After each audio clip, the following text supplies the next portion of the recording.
Olá, assombrados! Eu sou a Ana Paula e vou contar vários relatos para vocês.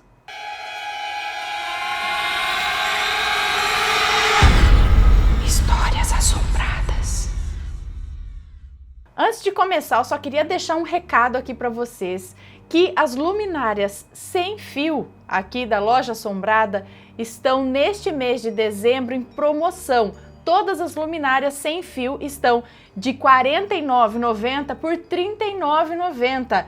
Mais informações na descrição desse vídeo. Aproveita lá. Várias luminárias que não tinham chegaram, então aproveita.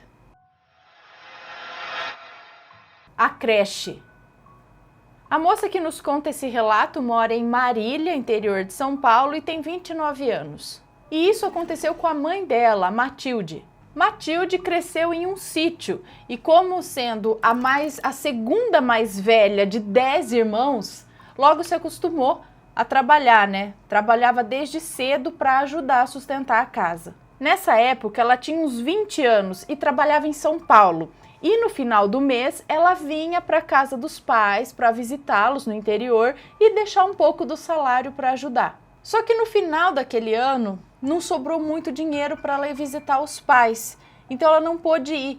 E aí ela resolveu visitar uma tia dela que morava na mesma cidade. E como naquela época não tinha assim muito telefone, muito menos celular para você avisar para a pessoa que estava indo e tal, ela simplesmente resolveu pegar o ônibus e ir. Mas quando chegou lá, bateu na casa da tia e não tinha ninguém.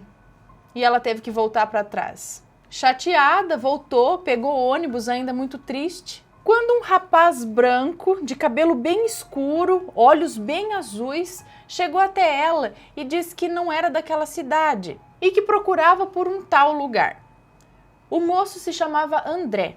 E Matilde, como sempre foi muito generosa, muito bondosa, não hesitou em ajudá-lo. E ela disse que ela desceria do ônibus bem nesse caminho, então ela mostraria para ele onde era esse tal lugar. Lembrando que naquela época as pessoas não eram tão preocupadas com esse negócio de golpe, né, ou de dar ouvidos para pessoas estranhas. O pessoal era mais tranquilo naquela época. Então eles desceram do ônibus e, como já havia passado da hora do almoço, ela desceu e foi até uma lanchonete para comer alguma coisa. Ofereceu para o André, que educadamente recusou, e ela fala que esse André ele não parava de tagarelar, ele falava, haja assunto. Enfim, ela indicou para ele, né, onde que era, como ele deveria ir, né, para esse tal lugar, só que ele pediu para ela acompanhá-lo, que ele tinha que entregar ou pegar alguma coisa nesse lugar. Ela conta que Matilde ainda estava bem chateada por ter ido à toa na casa da tia e não ter ninguém lá, e também por não poder passar o final de ano junto com os pais. Mas como o rapaz era sempre gentil, nunca lhe faltava com respeito, ela não sabia dizer não. Bem, ela o acompanhou, ela foi com ele. Então foram seguindo o caminho e ele tagarelando e ela, como sempre, quietinha na dela. Quando chegaram até o tal lugar, que era uma casa, que parecia uma casa antiga onde funcionava uma creche. Eles bateram palma e quem atendeu foi uma moça loira, muito alta, com duas tranças assim, mas muito simpática. Então os dois, né, o André e essa moça, conversaram um monte numa língua que ela diz que talvez seja alemão. E diz que atrás dessa moça havia 9 crianças. Só que essas crianças tinham uma pele meio grossa, meio escamosa. Eram umas peles meio ásperas. Mas estavam ali sempre brincando e dando risadas gostosas. Então André e essa moça entraram num cômodo que talvez fosse um escritório, parecia alguma coisa do tipo, e sempre conversando nessa língua aí que parecia talvez alemão. E Matilde ficou ali na sala. Enquanto isso, as crianças fizeram uma roda em volta dela e ficaram ali brincando. E nesse momento ela disse que sentiu tanta paz, foi um momento tão gostoso que ela chegou a esquecer aquela frustração por não ter dado certo a visita na tia, por não conseguir ir no final de ano na casa dos pais. Parece que naquele momento ficou tudo bem e ela ficou feliz. E ao sair do escritório, o André e essa moça simpática se abraçaram num longo abraço apertado e se despediram. E o moço se despediu da Matilde com 2 beijos no rosto, e assim eles saíram daquela casa, onde Matilde pôde se despedir e seguir tranquilamente para sua casa e já era noite, né, quando isso aconteceu. E foi para casa sem olhar para trás. Bom, no ano seguinte, a Matilde conheceu um rapaz e ela começou a namorar esse rapaz que hoje, né, que viria a ser seu futuro marido e pai da moça que nos conta esse relato. E numa noite saíram ela, o namorado e uns amigos do namorado dela. E esses amigos, na época, trabalhavam com obras. Então, no meio da conversa, saiu um papo sobre uma casa que pegou fogo e que estavam demolindo essa casa para construir um comércio ou algo do tipo. E adivinhem, era o mesmo lugar, aquela casa, era a mesma creche. E aí a Matilde perguntou, nossa, mas a creche pegou fogo? E contou que esteve lá no ano passado. E aí todo mundo olhou meio espantado para ela e falou, mas isso aconteceu há uns 3 anos e lá, depois disso, ficou abandonado. E Matilde falou que não, fazia poucos meses que ela tinha ido lá e ela viu a casa, estava inteira. Foi então que ela se tocou e lembrou das peles grossas daquelas crianças e que aquilo parecia assim com queimaduras. E lembrou também que naquele dia ela não tinha ido trabalhar porque era domingo, então não poderia uma creche estar funcionando no domingo. Mas como as pessoas da casa ali, daquela creche, eram muito legais, não a fizeram se sentir mal, muito pelo contrário, ela não ficou alarmada com a história ou com a situação. Mas também nunca contou a ninguém. Só contou há uns 2 anos atrás para a filha dela, a moça que nos conta esse relato, porque a filha passou por alguns eventos sobrenaturais e ela compartilhou essa história com ela, que agora compartilha conosco. E aí, será que ali era mesmo no passado uma creche? Porque as crianças queimadas num lugar que pegou fogo, tinha mesmo crianças que morreram ali queimadas? Não se deve negar água a ninguém. A moça que nos conta esse relato tem 17 anos e mora no extremo sul da Bahia, na cidade de Porto Seguro. E ela diz que essa história aconteceu no distrito de Itabela, lá na Bahia, chamado Monte Pascoal. E tudo aconteceu com a avó dela, Antônia, e com o avô Delício. São avós maternos. Nessa época ela conta que a mãe dela era pequena e quem contava essa história para ela era a avó. Ela diz que não sabe o ano ao certo, mas a avó dela trabalhava para um fazendeiro, o senhor Joaquim. E ela morava nos fundos da fazenda, com os seus 9 filhos pequenos. E como lá era e continua sendo uma cidade pequena, todo mundo se conhecia. Pois bem, eles moravam no fundo da casa do senhor Joaquim, que plantava cacau. Também banana, café, cana e outras coisas mais. Comum para uma cidade pequena e agrícola.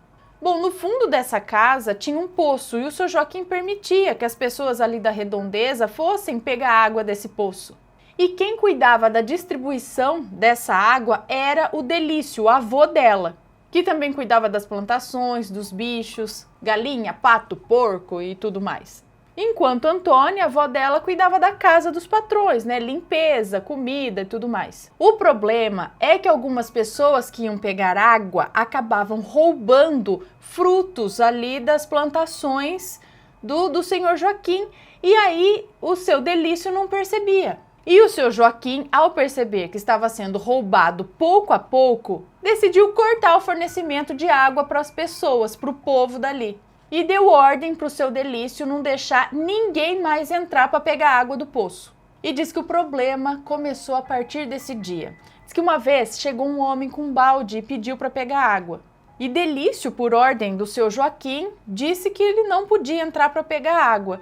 Então o homem, com uma cara feia e fechada, disse: assim como você me deixou com sede, você irá embora e deixará sua família também com sede. E Delício pediu que o homem se retirasse, e assim o homem o fez, foi embora. E Antônia questionou o marido, seu Delício, por que ele fez isso, já que aquele homem parecia ser um homem idoso e, apesar da ordem do seu Joaquim, água é uma coisa que a gente não deve negar a ninguém. Bom, os dias se passaram e seu Delício, que era um homem magro e moreno, começou a inchar. Ele foi ficando gordo e a sua pele foi ficando flácida e caída e cheia de bolhas. E ele já não conseguia ficar em pé, não conseguia nem se deitar na sua própria cama. Ele ficava deitado debaixo de um pé, de uma árvore, deitado em cima de uma esteira no chão, sendo coberto por um lençol, pois as suas roupas já não lhe serviam mais. E tudo isso aconteceu no intervalo de 1 mês. E diante disso, a dona Antônia resolveu procurar um pai de santo. E então o pai de santo disse que fizeram um trabalho para matar o seu Delício. E disse ainda que dona Antônia não deveria perder tempo. Deu a ela um emaranhado do que parecia folhas com galhos e mandou ela jogar num córrego e, nesse momento, gritar o nome dele. E disse que se aquilo parasse em algum obstáculo daquele córrego, o Delício não teria mais muito tempo de vida. Bom, ela pegou aquilo, foi até um córrego e fez o que lhe foi mandado. E aquele emaranhado de folhas e galhos ficava sempre parado numa beirada ali do córrego. Dona Antônia voltou então ao pai de santo pedindo uma ajuda porque o quadro do seu Delício só piorava. Então o pai de santo lhe deu uma garrafa de vidro com alguma coisa dentro. E disse que nem ia cobrar pela garrafa. Falou que era para ela dar esse líquido para o seu Delício. E disse que se esse líquido parasse no estômago dele, ainda teria chance dele sobreviver. Mas que se ele vomitasse o líquido, não teria mais o que fazer pela vida dele. Ele iria morrer. E assim Dona Antônia fez. Foi lá, deu aquele líquido daquela garrafa para o seu Delício e ele vomitava. E ela dava de novo e ele vomitava. E ela dava e ele vomitava. E aí aconteceu o que já era de se esperar. O seu Delício morreu. Morreu com uma pele flácida, inchado, enrugado, com a pele caída, totalmente irreconhecível. No velório, na sua pequena casa, estava ali ao redor dele Dona Antônia, seus 9 filhos. Estavam ali na sala ao redor do corpo do seu Delício quando chegou no velório o mesmo homem a quem ele havia negado a água. Ele entrou na casa sem pedir licença, não falou com ninguém, até que perguntou: Quem é o dono da casa? E aí Dona Antônia, apontando para o corpo do seu Delício, disse: Olha o dono da casa aí. E o homem foi até o pé do corpo do seu Delício e disse: Delício, você morreu e deixou a sua esposa e os seus 9 filhos com sede. Agora volte e venha tomar o seu copo d'água. Aí Antônia repreendeu o homem, mandou ele embora e aí o homem saiu. Detalhe é que a cidade é pequena e ninguém nunca tinha visto aquele homem por lá, ninguém sabia quem era aquele homem. E como ele sabia o nome do avô dela? E ela termina o relato, diz que vem aqui alertar as pessoas de que não se deve negar água a ninguém. Mas eu tenho um adendo aqui, que nos dias de hoje, Deus que me perdoe, mas eu posso até negar, porque antigamente, sei lá, vai lá, mas hoje em dia bate aquela pessoa que você nunca viu na vida no portão, pedindo um copo d'água, aí você vai querer ser boazinha, levar o copo d'água, essa pessoa entra e te assalta. Então, nem chegar no portão é recomendado quando você não conhece a pessoa. Então, infelizmente, nos dias de hoje, é como aconteceu lá, porque o cara dava água para as pessoas, mas começaram a roubar. Aí vai fazer o quê, né? Aí ele cortou o fornecimento de água. E outra, o mal não foi, ele estava seguindo a ordem, o lugar não era dele, ele estava seguindo a ordem do patrão, né? Agora, quem foi ruim, eu acho que foi o homem lá também, que foi jogar a praga, matar o cara, ele estava seguindo as ordens, o cara só cortou o fornecimento porque estava sendo roubado. Então, tá certo, a gente não deveria negar água a ninguém, mas nos dias de hoje, a entidade veio cobrar minha mãe. A moça que nos conta esse relato diz que por volta dos anos 80, ela era uma criança que adorava ficar ouvindo a conversa dos adultos, assim, disfarçadamente. E numa dessas situações, ela escutou uma conversa da mãe dela, a Vilma, com uma amiga. Ela diz que hoje a mãe dela é evangélica e jura de pé junto que isso nunca aconteceu. A mãe dela, Vilma, era cabeleireira e tinha um salão montado na sala da casa dela. E uma das clientes dela era um bandista. Essa amiga, a Anete, sempre que ia na casa dela fazer as unhas, conversava e falava sobre o terreiro dela. Ela se lembra que às vezes essa moça ia lá e pintava as unhas de vermelho bem forte, porque diz que aquela semana, aquele dia, não sei, ela ia receber a pombagira. E Vilma, a mãe dela, que naquela época não tinha religião nenhuma, né? Se dizia católica, mas só ia na igreja quando tinha casamento ou batizado. Ela mostrou interesse em conhecer a religião, em conhecer esse terreiro de Umbanda. Então ela deixou as crianças, que é a moça que nos conta esse relato, e seus outros 2 irmãos na casa de uma tia. E foi junto com a Anete até o terreiro. Chegando lá, ela disse que conversou com uma entidade, que ela não lembra se era um caboclo ou um preto velho, que estava incorporado num médium, fez um pedido para ele e prometeu que acenderia velas num cruzeiro. Que é aquele local que sempre tem no cemitério, onde você acende velas para todas as almas, assim, meio que no geral, assim, tem um cruzeiro no cemitério. Então era lá. Passado um tempo, ela acredita que o pedido tinha sido realizado e o pai dela nessa época viajava a trabalho. E a Vilma estava dormindo, quando do nada ela acorda e olha para os pés da cama e vê uma fumaça subindo nos pés da cama. E a mãe dela dizia para essa amiga que essa fumaça não subia como uma fumaça normal sobe. Essa fumaça diz que subia e depois descia, fazendo o contorno de um rosto. E esse rosto parecia ser de um homem de perfil, com barba, chapéu e um cigarro na boca. Diz que a mãe dela não sentiu medo. A primeira coisa que ela pensou é que as crianças tinham brincado com fósforo dentro do quarto e de alguma coisa estava pegando fogo. Ela levantou da cama, acendeu a luz do quarto, procurou, olhou embaixo da cama e não encontrou nada que pudesse estar pegando fogo e gerasse aquela fumaça. Então, sem entender muito bem e ainda sonolenta, ela apagou a luz e deitou novamente para dormir mais um pouco. Quando novamente essa fumaça subiu e novamente formou aquele rosto. E novamente ela se levantou, acendeu a luz, procurou pelo quarto, não encontrou nada que pudesse estar pegando fogo. Voltou a dormir. Aí aconteceu de novo, a fumaça com o rosto. Ela levantou. Isso aconteceu várias vezes durante aquela noite. Aí até aquela pessoa, quer saber? Eu tô cansada, eu vou dormir. E dormiu. Coincidentemente, no dia seguinte seria sexta-feira, que era dia da Anete ir lá fazer as unhas. E a mãe dela contou para a Anete o que aconteceu.